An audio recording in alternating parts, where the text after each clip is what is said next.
the dentist and the dark. Okay, so I'm going to do a quick overview of my knife collection. This isn't all of the ones I have, but most of the other ones I have are just, you know, normal pocket knives or work knives, whatever. So this is most of them, and yeah, I am up on the tiny stilted house.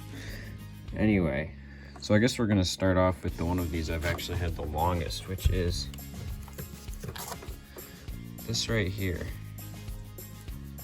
It was from Nicaragua. It's got this little tiny one, and then a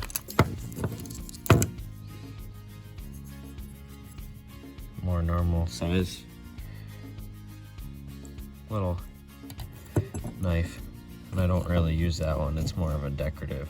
I got that one when I was about 8, I think. So the next newest one after that would actually be this. This was from I ended up with it from the family farm.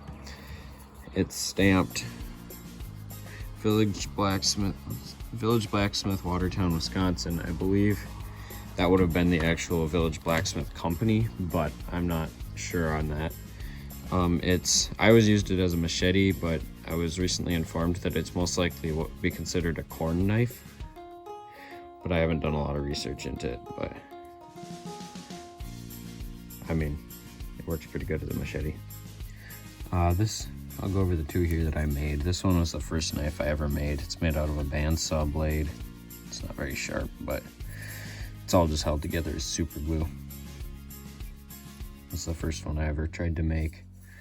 And the second one would actually be this. It's a 6-inch blade, double-edged. The handle is 4 layers of plexiglass, epoxied in there. At one point it was blue, but then the dye faded. Scared of pretty girls and starting conversation. And I used a Dremel to grind into the surface, and you can see where the metal is ground inside there. It's still a bit starting to rust a little bit though, unfortunately, but yeah, I made that last fall. This here is actually interesting. It is a 1980s style, I believe, Rambo survival knife. It belonged to our neighbor's father. He used it for trapping when he did a lot of trapping. He's passed away now, and I ended up with it, and I was working on restoring it. So I took it all apart. This was all rusted. I'll put a couple pictures in here. The handle was originally covered in this black grippy stuff. You can see it in there, but I ground it all off. I ground this down. It's missing there's supposed to be a compass that would go in here, and then the inside of this is also hollow, and it would have had like matches and stuff in it. This here is just a cheap like Amazon karambit, I believe is how it's pronounced. It's got a pattern on it. I've got actually a second one of these that's red, but it's just kind of a neat little thing that I bought to kind of mess around with. This here I bought about probably a month ago, I don't know, but it is a gravity knife actually. Play with. I don't like to actually carry it though because it's really heavy and it makes noise in your pocket, so it doesn't really work that well. Now we're on to the really interesting ones. This here I bought for $10 at a garage sale basically, and nobody knew what it was. I was getting like all kinds of different answers to what it was. There's the sheath for it, but what I've come up with is it most likely is a skinning knife. Okay, it would be held like this sort of, and then this here would have just been a blade. That's like kind of really sharp, but this would have been just a blade for, you know, cutting stuff, and then this would be the actual skinning blade, because this little nub on the end of there would stop it from cutting into the meat, but it could still get under the hide and slice it open. So that's It's the most conclusive answer I've gotten about that. Nobody really seems to know for sure.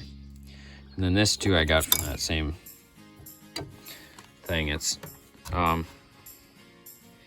it was originally really rusty, but I've cleaned it up. The camera doesn't want to focus on it for some reason. But I've cleaned it up quite a bit. The examples I found of this on the internet could be anywhere from about 40 to 150 years old. And it's most likely another skinning knife, probably for beaver, is what I have heard from the people I asked about it. And finally, this here, a 12-inch, I didn't really look into this. I bought it and then I've been really busy since then, but it's like a 12-inch long, the camera doesn't want to focus, does it? It's a 12-inch long blade. The handle is like really, you can't really see it, but like handle's loose. It's probably pretty old. I don't know how old, but like, yeah, I bought this at a garage sale for a couple bucks. I'm not really sure what it'd be for, but I kind of think it's neat. So yeah, that's all the most interesting ones I have. There's a couple other ones that I've been working on making but haven't finished yet and stuff. And so this is what I have, and this is, yeah, none of these do actually get carried on me very often, if ever. They're mostly all just decorative and kind of more interesting for the sake of having. Like, I mean, like this or this, I mean, I'm not going to use them. They're old. The handle's loose. I'm not going to use that a bunch. But at the same time, like, it's not worth trying to sell or anything. Like, I could probably get 50 bucks for that, depending on with the shape it's in, based on what some of them are going for. But like, would I rather have 50 bucks or possibly 100-year-old knife? Like, I don't know. It's just kind of neat to have stuff like that. And then, yeah, or when they have a story behind them, like this one. So, yeah, that's the whole thing, I guess. Let me know if any of you who are watching this know anything more about any of these older style ones, or these, or any of that, really, because I mean, I'd like to know more about it, but I just really don't know where to look. So yeah, hope you enjoyed. Hope to see you next time. Running down to the Riptide.